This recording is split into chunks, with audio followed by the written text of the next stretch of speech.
ವ್ಯಕ್ತಿಯ ಜೀವನದಲ್ಲೂ ಕೂಡ ಒಬ್ಬ ವ್ಯಕ್ತಿಯ ಇನ್ಫ್ಲೂಯೆನ್ಸ್ ಬಹಳ ಗಾಢವಾಗಿರುತ್ತೆ. ದೊಡ್ಡಣ್ಣ ಅವ್ರ ಮೇಲೆ ಅವರ ಸಹೋದರರ ಇನ್ಫ್ಲೂಯೆನ್ಸ್ ಗಾಢವಾಗಿತ್ತು ಅಂತ ಹೇಳಿ ಒಂದ್ ಕಡೆ ಹೇಳ್ಕೊಂಡಿದ್ರಿ. ನಿಮ್ಮ ಹೌದು, ಸಹೋದರ ಒಂದು ಕಡೆ ಅಲ್ಲಮ್ಮ. ಹ್ಮ್ ಯಾಕೆಂದರೆ ನಮ್ಮಣ್ಣ ಬಸವರಾಜ್ ಅಂತ, ನಮ್ಮಣ್ಣನಿಗೆ ಚಿಕ್ಕ ವಯಸ್ಸಿಗೆ ಮದುವೆ ಮಾಡಿದ್ರು. ಅವನಿಗೆ 18 ವರ್ಷ, ನಮ್ಮ ದೊಡ್ಡದಕ್ಕೆ ನಮ್ಮ ಮನೆಗೆ ಬಂದಾಗ 13 ವರ್ಷ.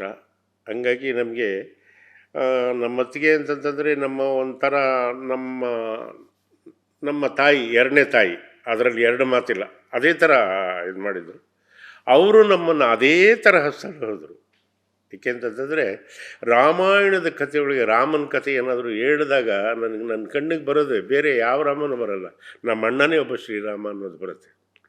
ಏಕೆ ಅಂತಂತಂದರೆ ಅವ್ರ ಜೀವನದಲ್ಲಿ ಸುಖವಾಗಿರುವಂಥ ಸಮಯದಲ್ಲಿ ತಾನು ತಿನ್ನೋ ಅನ್ನದಲ್ಲಿ ಅರ್ಧನ ನಮಗೆ ಕೊಟ್ಟು ಸಾಕಿದ್ದಾರೆ, ಅನ್ನ ಕೊಟ್ಟು ಸಾಕಿದ್ದಾರೆ, ಜ್ಞಾನ ಕೊಟ್ಟು ಸಾಕಿದ್ದಾರೆ.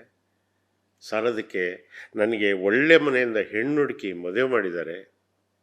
ನನ್ನ ಹೆಂಡತಿ ತಬ್ಲಿಯಾಗಿದ್ದರಿಂದ ಮೊದಲನೇ ಬಾಣತನೂ ನಮ್ಮ ಅಣ್ಣನೇ ಮಾಡಿದ್ದಾರೆ, ನಮ್ಮ ಅಣ್ಣ ಅತ್ತಿಗೆನೇ ಮಾಡಿದ್ದಾರೆ.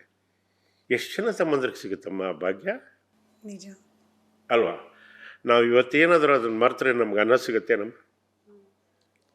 ಇವತ್ತು ನಮ್ಮ ಅಣ್ಣ ಇಲ್ದಲೇ ಇರ್ಬೋದು, ಆದರೆ ಬೆಳಗ್ಗೆ ಎದ್ದು ನಾನು ಮಾಡಬೇಕಾಗಿರೋ ಕರ್ತವ್ಯ ಅಷ್ಟೇ. ಅಣ್ಣಯ್ಯ, ಜ್ಞಾನದಾತ, ಅನ್ನದಾತ ಕಣಪ್ಪ ನೀನು ಅಂತ ಕೈ ಮುಗಿತೀವಿ. ಅದರಿಂದ ಇವತ್ತು ನಿಮ್ಮ ದೊಡ್ಡಣ್ಣ ಚೆನ್ನಾಗಿದ್ದಾನೆ. ನೀವು ನನ್ನ ಸಂದರ್ಶನ ಮಾಡ್ತಾಯಿದ್ದೀರ, ಇಲ್ಲದ್ರೆ ಖಂಡಿತ ಇಲ್ಲ ಅಂತ ನನ್ನ ಭಾವನೆ. ಇತ್ತೀಚಿನ ತಲೆಮಾರ ಮೇಲೆ ಇರೋ ಒಂದು ದೊಡ್ಡ ಆಪಾದನೆ ಅಂತಂದ್ರೆ ಸಂಬಂಧಗಳ ಮೌಲ್ಯ, ಅದರ ಪ್ರಾಮುಖ್ಯತೆನ ಅವ್ರು ಅರ್ಥ ಮಾಡ್ಕೊಳ್ತಿಲ್ಲ ಅಂತ ಹೇಳಿ. ಎಲ್ಲವೂ ಕೂಡ ಸೋಷಿಯಲ್ ಮೀಡಿಯಾ ಯುಗ, ಬಂಧಗಳಿಗೂ ಕೂಡ ಸೋಷಿಯಲ್ ಮೀಡಿಯಾದಷ್ಟೇ ಆಯಸ್ಸು. 24 ಗಂಟೆಯಲ್ಲಿ ಒಂದು ಸ್ಟೋರಿ ಮುಗ್ದು ಹೋಗೋ ರೀತಿಯಲ್ಲಿ ಜೀವನದ ರಿಲೇಷನ್ಶಿಪ್ಗಳು ಕೂಡ ಮುಗ್ದು ಹೋಗುತ್ತೆ ಅನ್ನೋ ರೀತಿಯಲ್ಲಿ ಸರಳವಾಗಿ ಪರಿಗಣಿಸ್ಬಿಡ್ತಾರೆ ಅಂತ ಹೇಳಿ. ಏನು ಹೇಳ್ತೀರಿ ಈಗಿನ ಪೀಳಿಗೆಗೆ ಸಂಬಂಧಗಳ ಪ್ರಾಮುಖ್ಯತೆ ಎಷ್ಟರ ಮಟ್ಟಿಗಿದೆ ಅಂತ ಹೇಳಿ?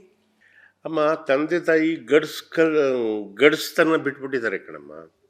ನಮ್ಮ ಕಾಲದಲ್ಲಿ ಏನಾಗ್ತಿತ್ತು ಅಂತಂತಂದರೆ, ನಮ್ಮ ತಾಯಿ ಪೋಲಿಯೋ ಹೆಣ್ಮಗಳು, ಅರ್ಥ ಆಯ್ತಾ ನಿಮಗೆ? ಆದರೂ ಸಹಿತ ಬದುಕಿಗೆ ಯಾವತ್ತೂ ಸೋಲೇ ಇಲ್ಲ. ನಮ್ಮಮ್ಮ ಸೋಲೇ ಇಲ್ಲ. ಯಾಕೆಂತಂತಂದರೆ ಆ ಒಂದು ಕಾಲು ಹೆಳವಿದ್ರೂ ಸಹಿತ ಅಡುಗೆ ಮಾಡೋಕ್ಕಾಗಲಿ, ಕುಟ್ಟಕ್ಕಾಗಲಿ, ಬೀಸಕ್ಕಾಗಲಿ, ತಿರುವಕ್ಕಾಗಲಿ, ಕೇರಕ್ಕಾಗಲಿ, ತೂರಕ್ಕಾಗಲಿ ಸೋಲೇ ಇಲ್ಲ ಜೀವನದಲ್ಲಿ. ಗೊತ್ತಾ? ಎಲ್ಲ ಸುಖದಿಂದ ಹೋಗ್ತೀರಾ, ನೀತಿಯಿಂದ ಹೋಗೋದು ಬಿಟ್ರಿ. ಅವಾಗೆಲ್ಲ ಜಾತಿಗೆ ಪ್ರಾಧಾನ್ಯತೆ ಇರಲಿಲ್ಲ, ನೀತಿಗೆ ಪ್ರಾಧಾನ್ಯತೆ ಇತ್ತು. ನೀತಿವಂತಾಗಿದ್ದರೆ ಯಾರಾದರೂ ಕರೆದು ಕೂರಿಸಿ ಮಾತಾಡ್ತಾಯಿದ್ರು. ನೀತಿಯತೆ ಇಲ್ಲ, ಈಗ ಬರೀ ಜಾತೀಯತೆ ಇದೆ. ಅದರಿಂದ ನಾವು ಫೇಲ್ ಆಗ್ತಾಯಿದ್ದೀವಿ. ಆಮೇಲೆ ಏನಾಗ್ತಾಯಿದೆ ಅಂದರೆ, ಓದಬೇಕು ನಾವು, ಒಳ್ಳೆಯವ್ರ ಸಹವಾಸ. ನೀನು ಕೆಟ್ಟವನಾಗಿರ್ಬೋದು, ಒಳ್ಳೆಯವ್ರ ಸಹವಾಸ ಮಾಡು, ಕೆಟ್ಟವ್ರ ಸಹವಾಸ ಮಾಡಬೇಡ ಅನ್ನೋರು. ಪ್ರೀತಿನೂ ಅಷ್ಟೇ, ಪ್ರೀತಿ ಮಾಡೋ ಸಮಯದಲ್ಲಿ ಹೃದಯಪೂರ್ವಕವಾಗಿ ಪ್ರೀತಿ ಮಾಡೋರು. ಶಿಕ್ಷೆ ಮಾಡಬೇಕಾದ್ರೂ ಅಷ್ಟೇ, ಮೂಲೆಗೆ ಸೇರಿಸಿ ರಪ್ಪ ರಪ್ಪ ರಪ್ಪ ಹೊಡೆದಾಕ್ಬಿಡೋರು. ಭಯ ಅನ್ನೋ ಬಾರ್ಕೋಲಿತ್ತವಾಗ ನಾವು ತಪ್ಪು ಮಾಡೋಕ್ಕೆ ಸಾಧ್ಯನೇ ಇಲ್ಲ. ಒಂದಂತೂ ಸತ್ಯ ಕಣಮ್ಮ, ತಂದೆ ತಾಯಿ ಫಸ್ಟು ಒಡೆದು ಬುದ್ಧಿ ಕಲಿಸ್ಬೇಕು. ಕಲಿಸ್ಲಿಲ್ವಾ, ಹೊರಗಡೆಯವರು ಹೊಡೆದು ಕಲಿಸ್ತಾರೆ. ಅವರು ಕಲಿಸ್ತಿಲ್ವಾ, ಸ್ನೇಹಿತರು ಕಲಿಸ್ಬೇಕು. ಅವರು ಕಲಿಸ್ತಿಲ್ವಾ, ಕೊನೆಗೊಬ್ಬರು ಉಳಿತಾರೆ ಕಣಮ್ಮ.